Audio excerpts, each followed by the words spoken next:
Welcome back. It's now time for your lunchtime sports. Cricket is where we begin. Defending champions, the Jamaica Tallawahs will be looking to keep their title defense on track when they take on St. Lucia Kings in the Caribbean Premier League Eliminator this evening at the Providence Stadium in Guyana. Similar to when they won the title last year, the Tallawahs have found themselves needing to win 3 consecutive games to take a second title on the trot. Despite toppling the Kings on Sunday, they'll have to overthrow them again this evening to play the second qualifier come Friday. Before the playoffs, I think last year was a good example. We also finished, in a similar position, and we had to win 3 games to win the title, and we did. So, what really matters is now, obviously, the guys will take confidence from the fact that we played against the opposition. We know what they have, and we will have confidence, same as going against the other teams, to be honest. Playing in Guyana brings another dimension, that of heavy dew factor in the evenings, and Captain Brandon King is aware of the potential challenges. It influences, what you do at the toss. Obviously, it's a little harder to bowl second, with the wet ball. So, it's also usually a good wicket to bat on in the night. So, as you say, expect more high-scoring games. So the dew will be a little factor, yes. The match bowls off at 6 p.m. with the winner playing the loser of the first qualifier between the Guyana Amazon Warriors and the Trinbago Knight Riders.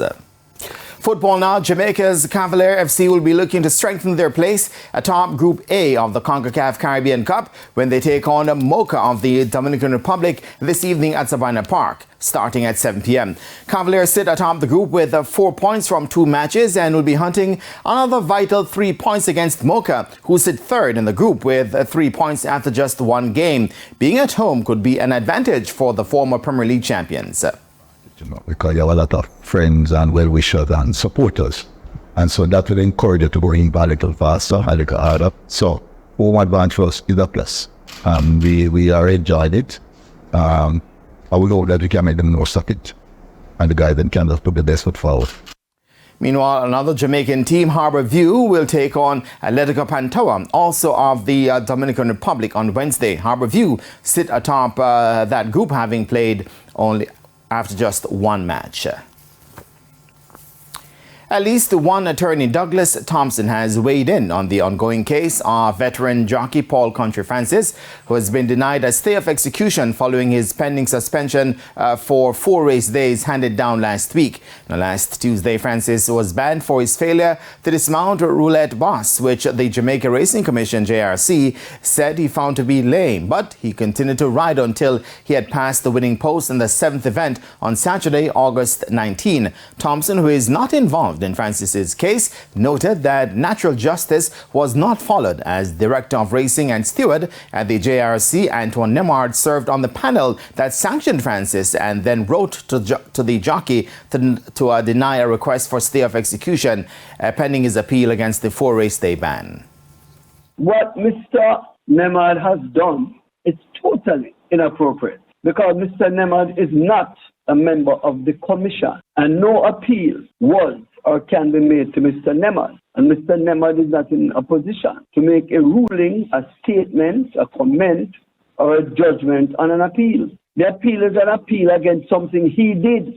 So you see how ridiculous it is. And one would hope that the commission would seek early advice from its advisor, so that these things would happen and persons wouldn't have to, go into the public domain to be discussing things like this, which are really very simple and easy to deal with.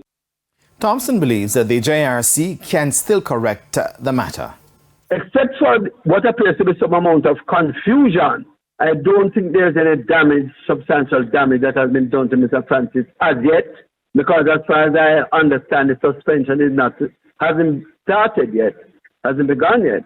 So the Commission is still in a position to take whatever corrective measures that ought to be taken. So I don't think it is too far gone at all.